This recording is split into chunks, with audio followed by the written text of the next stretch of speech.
Hello guys, and welcome to the semifinals from GenCon 2015. My name is Steven. My name's Robert. And we've got Pierson Payne on the right. We've got the one and only Davis Kingsley. He could be a wrestler with that name. Both of them could. Jeez. Both really bringing it in the name category and also in the Conquest category, because these guys have gone through a hard Swiss bunch of rounds, and they have come out on top.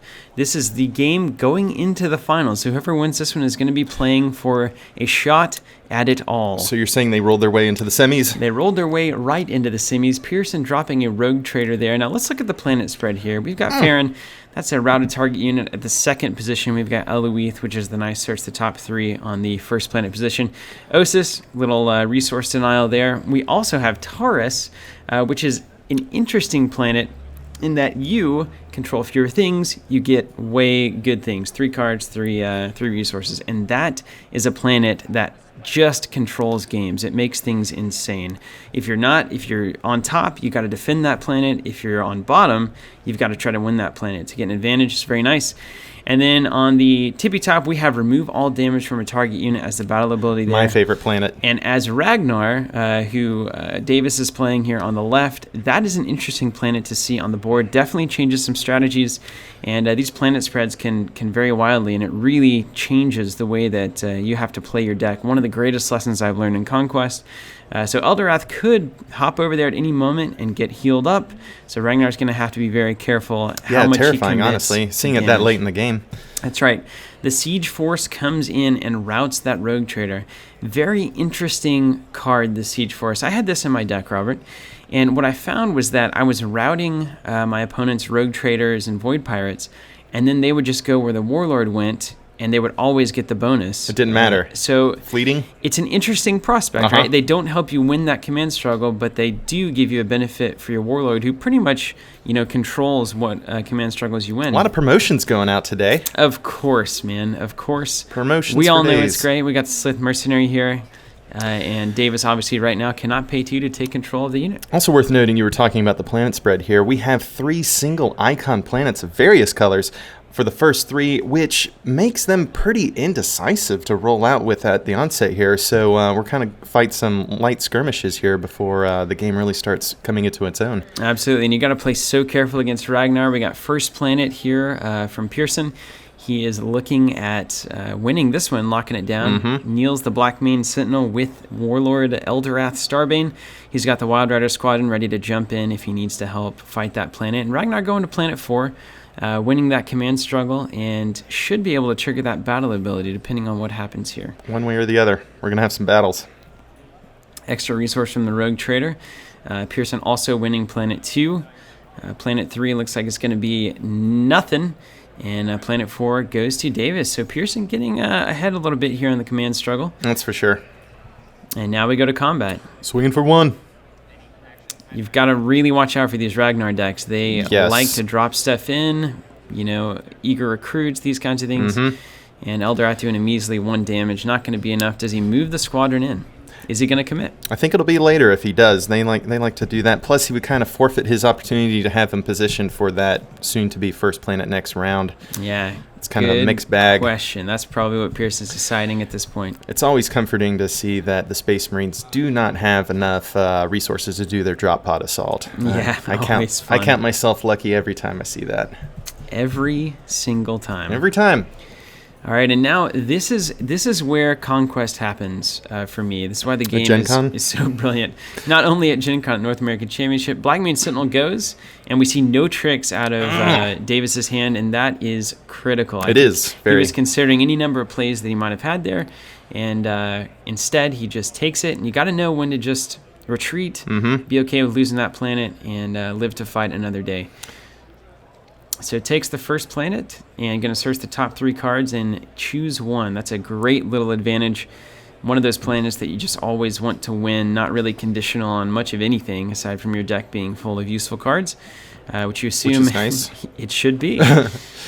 If you have the means. Run the useful cards. That's right, making the choice. I like that Wild Rider gets to stay on that, what will now be the first planet. It's going to give him some options. He can get out of there if things look really tough, or he can stay there and lock it down himself. One of the most annoying units in the game, honestly. I can't bear that guy, because he can pop over, and then he can immediately swing at you. That's just crazy. Imperial Fists take a swing at that mercenary, and no shields are played, so it goes away. See ya. Warlords come back home. And I believe we're going to go ahead and probably move on to the next phase.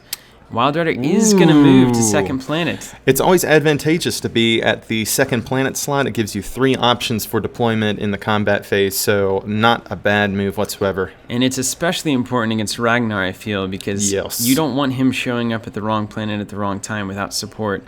So you kind of want to give him the option, yeah, you can come and attack my Warlord, but the second that he kneels down, I'm bringing Wild Rider squadrons over, and I'm going to take Ragnar out at the same time. You're so right. Oh man, another single icon planet coming out for our new 5th planet here. There is going to be probably a very protracted battle here. I can only imagine, unless a Warlord just gets iced. It's going to be a long game, and this actually, I think, favors Ragnar in the long run. He has plenty of time to work on this opposing Warlord, find out where he's going to be, go hunt him down. And I guess right now, 4th planet at this point is the closest win condition that we have. That's right. And boy, does that make the game quite interesting. Yes, it does, Kent. So Wild Rider Squadron, Void Pirate with a promotion. That's a pretty solid planet. It's facing off against a Cardinis with a promotion. My favorite unit. So even right now, the Eldorath player is 1 up on the command struggle, and that's Pierson over there. Rogue Trader. Rogue Trader comes out. Super popular. We've just been seeing this card since the very beginning of the game, and we'll continue to see it, I assume, for a good while longer. Incubus Warrior comes out from the Dark Eldar splash there. Just a good offensive unit. Also has 2 command icons, which is the name of this game. I guess the meta of the first core set and cycle of Conquest can be said to be command struggle based, I would say. Command 100%. struggle is very important. Without a giant card pool to kind of explore other avenues of winning this game, you kind of go to the fundamentals, and getting cards and resources is about as fundamental as it gets. And we spoke to Brad at GenCon, and he kind of alluded to the fact that they were looking to take the meta in a more balanced direction, as opposed to it being command and weenie focus, to incentivize players playing some of these elite units, these high-cost, powerful characters that can really turn battles on their head. Man, this Arathal is such a crazy little unit. I still don't know quite what to think of him. I know why you could run him. I just don't know if I should at this point. He's a very dividing figure, right? So he's unique, which gives him some benefits, being safe from a few effects. 3 costs, 2 command icons. His ability is okay, and he's a 2/3. And if we know anything, we know that 3 health in this game is critical. Yes. It is right above the one-shotted by most things level. The split between 2 and 3 health is amazing. Yeah, it's pretty massive. Another mercenary comes into play. Looks like Davis probably isn't going to have the resources to steal that. We'll see where these warlords end up. Ooh, 1 and 5. They're out playing it safe on 5, and Ragnar going to 1. So a little hide and seek happening here. That's right. Ragnar gets 1, I think, no doubt. And we got a lot of command struggles here that are going to Pierson. That's right. That's exactly what these Eldar decks try to do, no matter who they're splashing with. They love to play this command game. Huge success on the command struggle here. Yes, indeed. You really just can't deny the incredible advantage that Pierson now finds himself in. And there's the Archon's Terrier. Archon's Terrier. My goodness. Routing the Honored Librarian, and that's that's a big deal right there. That's going to leave that Wild Rider squadron in a good position to come over and do some damage. We have Irithyll also, who's going to swing out. And he's actually probably going to get to use his ability potentially this turn. Ooh, crushing blow. Unpreventable damage. Let him be destroyed. So that is probably just going to go ahead and cede that to the Space Marines. But you can't burn an Archon's Terror and not get anything out of it, right? That's true. So we have a cancel nullified. Ooh, null it.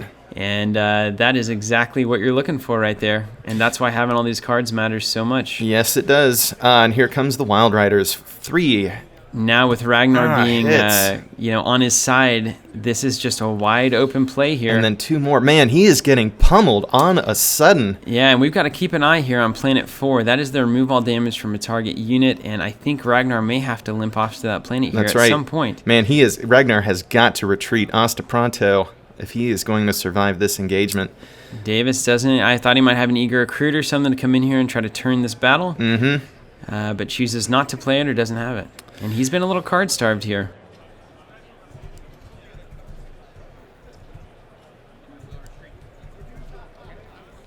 And he's going to have to retreat. So another planet going down to Eldorath, and that's going to route a unit.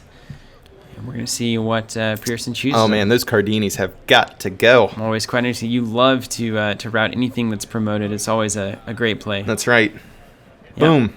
Boom. So that promotion, all those command icons, not going to really contribute to much for at least a couple of turns. And you got to love that play, right? You're correct. Promote that. Mm-hmm. And then it looks like Rogue Trader obviously can't attack and going to win that battle. Iron God recruits coming out of the hand. So again, a big Eldorath command unit taking the Ragnar. lead here. Yeah. Woo. I'm excited to see Davis's deck. I'm primarily an Imperial Guard player, or Astra player, I should say. And both the Sanctioned Psyker and the Iron Guard recruits are units that I'm always back and forth on. And when I see someone in Space Marines at the top tables playing those cards, I think to myself, well, okay, I should be running them, and I feel good for it. So it's always nice. It's totally one of those kind of... a built-in. Yeah, great unit. Can you believe that? 2 command icons for 1? But the Psyker is going to be one of those traits that's going to really pan out, I think, as the game adds more cards to the player library. So just keep your eye on it. I think it's totally on the fence now, but it could be baller later. Blackmane Sentinel coming in. That's the signature squad of Ragnar. Oh, man. This shrine. I love this shrine so much. Ready something after it moves to a planet. It's fantastic. Yeah, we'll keep an eye on that one. It's fantastic. People forget about it, and then it's like, oh, man, what? How is that guy attacking? Oh, this shrine, you see? And it's really important also to mention that this is an effective deployment stall that we're seeing from Pierson. Play a 1-cost support, see where Davis is going to commit his units, and then plays the Hellion Gang to match that 10th Company Scout. Oh, man, playing the last 3 resources. You got Blood Angels, yeah. Excellent choice. I see 3 resources out of Space Marines most of the time. That means the Blood Angels are here. Yep. And Davis going to make his play on the second planet here. He's really getting set up, but he gets, again, matched by these Bloodied Reavers. Dang. +2 attack on a planet with a Warlord. Going to be tough to deal with that on the second planet. You are totally correct. He has some pretty decisive advantage here just in cards and command presence. He's going to be racking it up. And now we're going to the dials. And we see he's kind of starting to overwhelm on the command side of things here. I wonder if Davis can dig his way out of this. We've got 1 for Eldorath. And going to go ahead and leave the Wild Rider Squadron standing up, thanks to the Shrine, which is very nice. Blackmane Sentinel gets exhausted because of Eldorath's ability. There it is. And then, goes home. Just immediately bounces out. And all of the command cards are happening. So, very, very nice. Look at this. Just swoop in and take it all from Pierson. Pretty incredible here. You're correct. And then I'm not sure why that guy bounced back to HQ. I'm not sure at all. Blackmane Sentinel? Yeah, I'll take a look. I think it's his... Pretty sure it's his ability. Really?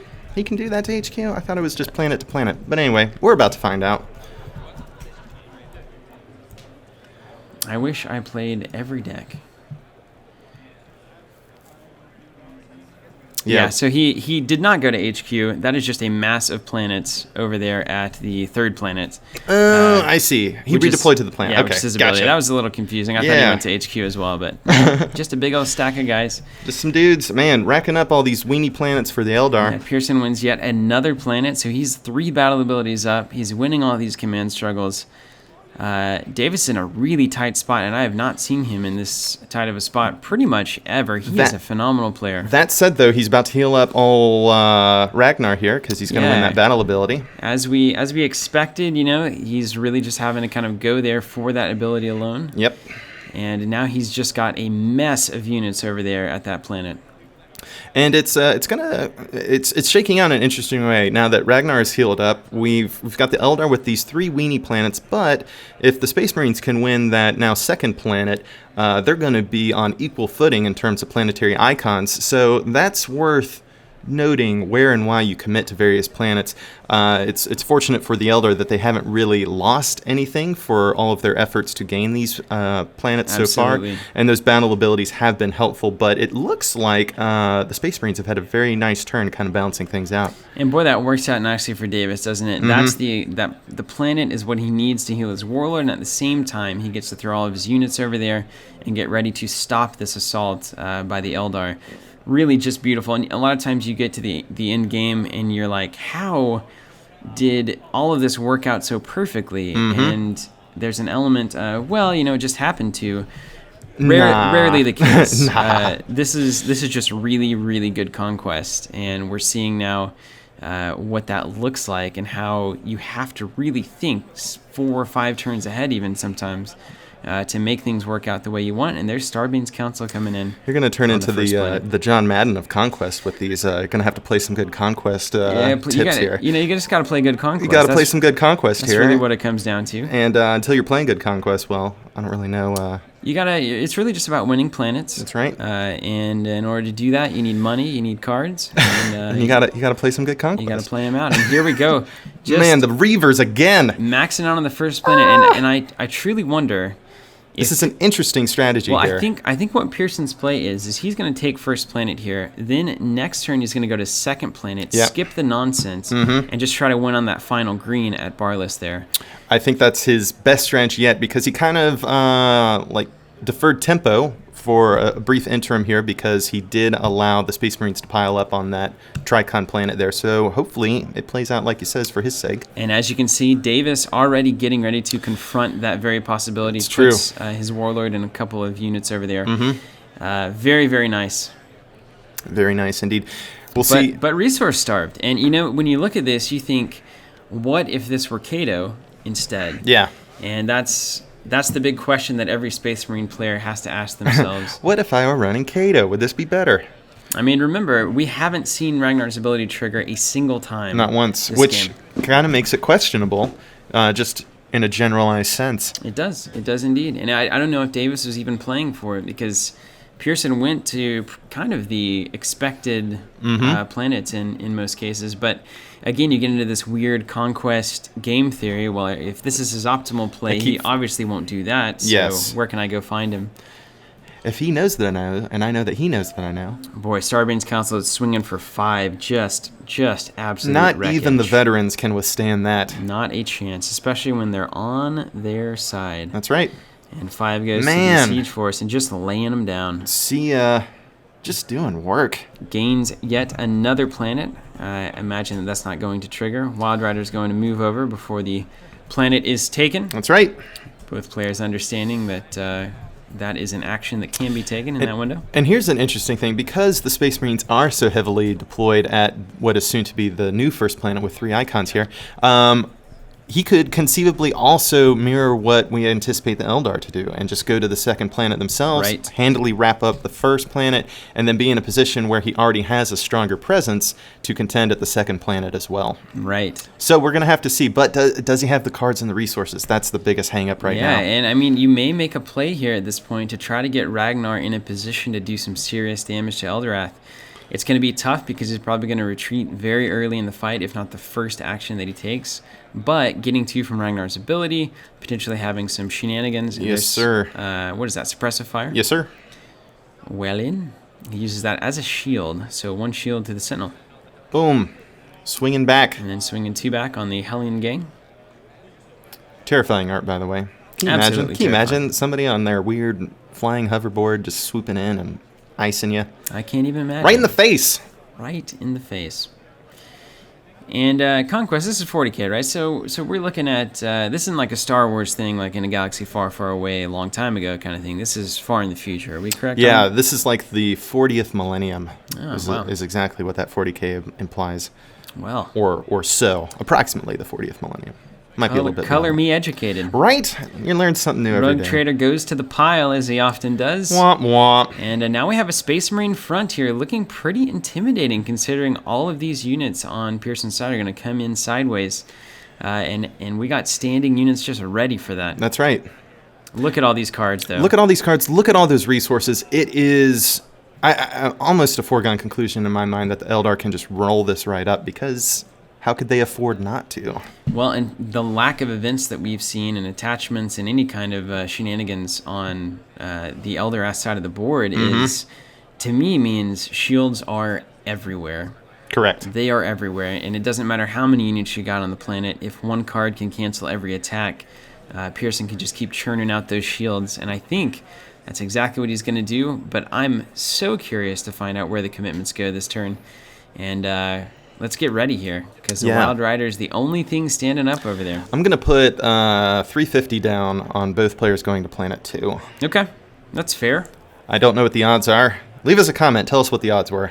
I think the odds were 7 stars. 7 stars. Because this is a 7-starred system. You could also just see Eldorath and Ragnar shake hands and say, well, we'll roll the galaxy together. We'll call it a draw. Call it a draw. And that is actually not true at all. No, they would never do that. Never. There's the old Bealtan deployment stall, which is a very easy thing to do. Whenever you got so many resources and cards, Void Pirate comes in. Same kind of idea. Whoa, And promotions. 0 cost, limited. There's 4 command icons over there on that planet already. But we have a throwback to the Blackmane. It's funny, you usually get promotions after the battle, but we're doling them out before. Everybody's going to get these big fat paychecks, then they're going to not be alive to spend them. I don't know what's going on here. It's kind of like, hey, I'm going to promote you because chances are you going to be dead. Who's running HR these days? Jeez. I think Ragnar, without a doubt. Or maybe it's a morale boost. It's like just an incentive. Fight harder because you want to live to spend that paycheck. That's right. Yeah. If you live, we got you air conditioning. Yes. Can you believe it? You got an office. It's got one window. And a meal that is not prepackaged for once. Hard to believe. Hard to believe. And Pierson making some decisions here, That's as right. he does. Very deliberate player. And hey, there's a Rogue Trader. A Rogue Trader. Interesting play here. I think he's just stalling out. I think he wants to see if he thinks he can swoop in here and get first planet. I think we have a pass from the Space Marines then, yeah. So Davis has passed. Interesting. He's got 5 resources, most he's ever had going into the fighting round here, which is worth knowing. He could drop pod at any time. He could. At any time. I think he wants to hold that, as the Space Marines like to do. Yes. Don't deploy until combat whenever you actually can surprise people. And just heart of the cards for that Honored Librarian. That's all you really need. That's right. That can turn a plane right. Okay, so we are going to go here. And I think that's a telling deployment right there. Yeah, I think he's just going to try to seal it up right here. Seal it up. This is either the best move to make, and remember, we only have Cardinis and Honored Librarian there. That's not much. It isn't. I think he should go for it. But he could send his Warlord and then reinforce with more of the recruits. Not the recruits. The signature squad. Sentinels. The Sentinels. Sentinel Thank you. Could hop right over. You've got eager recruits could come in. Ideally, he could drop pod 2 recruits on top of that. It's just... But that is a sizable Eldar Doom stack right there, ready to deploy. Mm-hmm. Yeah, and we got 1 and 2. Whoa! So it happened. I think that we were totes wrong. This is probably the game here. I just lost 350. You lost 350. I think Davis is making a play here. He was hoping that that Planet 2 was the gamble here. It's kind of like that Queen's Gambit in chess, right? It's like, are they going to take it or not? Mm-hmm. And he still hopefully has a drop pod up his sleeve, but it's going to be hard to see if that pans out. There's Blackmane's hunt, so he's going to go ahead and get a chance to move his Warlord right back over. Boom. But again, that's 1 shield that you had to spend on a deployment that you maybe didn't exactly want. That's right. That's right. It all matters right now. Hard to tell how many cards he has in hand. I'm going to say a little bit less than a half dozen, maybe. 5, 4, maybe. Who knows? Might be 6. He's got a fairly decent hand. But look over at the Eldar. They've got like a dozen. Yeah, and Plus. now basically kind of working out. So moves the Warlord over, draws cards. 3 cards. That's critical there. That's what we expect to see out of Ragnar, but we're seeing it a little late here. You're right. You're totes right. And do we have anything else? Ooh, an Empower being played? No, shield. Oh, shielding. I think he shields, yeah. Okay. So he shields 2 because Ragnar committed to the same planet There you as go. Eldorath. Keeps himself. Blackmane Sentinel moves over. We have Cardini's being knelt from Eldorath's ability. Blackmane Sentinel reacts to move over to a planet where the Warlord committed. And so we have what essentially shakes out to exactly what we expected. Planet 1. Everybody's at the same planet. Yep. Not the second, but the first. You got to ask, did Davis have to do this? He basically spent 2 cards or at least 1 card to get himself into position. He moved his Ragnar over with that card to get himself to Planet 1. If he had just committed to Planet 1, Blackmane Sentinel moves over. He still plays his Primal Howl. So it's basically 1 card to hedge your bets on 2 or 1. And unfortunately, I think for Davis, Pierson went to Planet 1, and so he had to spend it to hop on over. Yes. Warlock Destructor attacks the promoted Blackmane Sentinel, and there it goes. One of the best bangs for your buck in this game. 2 costs for a 3/4 with a command icon. What are you talking about? Honored Librarian at the Standing Up Starbane's Council, and 3 shields. Bold. So he's only going to take 1 damage. Probably doing that to watch out for the unpreventable 1 damage from our favorite card from the Space Marines. You're correct. It's a tough one. He already played 1 this game. I don't know if he's got isn't another. that in the signature squad for old Furious Sicarius? It is not. What are you talking about? No, Fierce Sky. I'm talking about the one that does 1 unpreventable damage once it's attacked by a Space Marine. Oh, I see. The one we saw earlier. Okay. So Starbane's kind of like if he shields 2, he could still be victim to that card there. Suppressive fire happens, but it is nullified. Excellent. And all of the answers come in here from Pierson, and with all those cards and all those resources, that's exactly what you expect. Starbane's Council going to swing for 5 on the Cardinis. And we have Indomitable. Ooh. Prevent all damage. Ooh. You got to get that out at some point. You may as well see it now.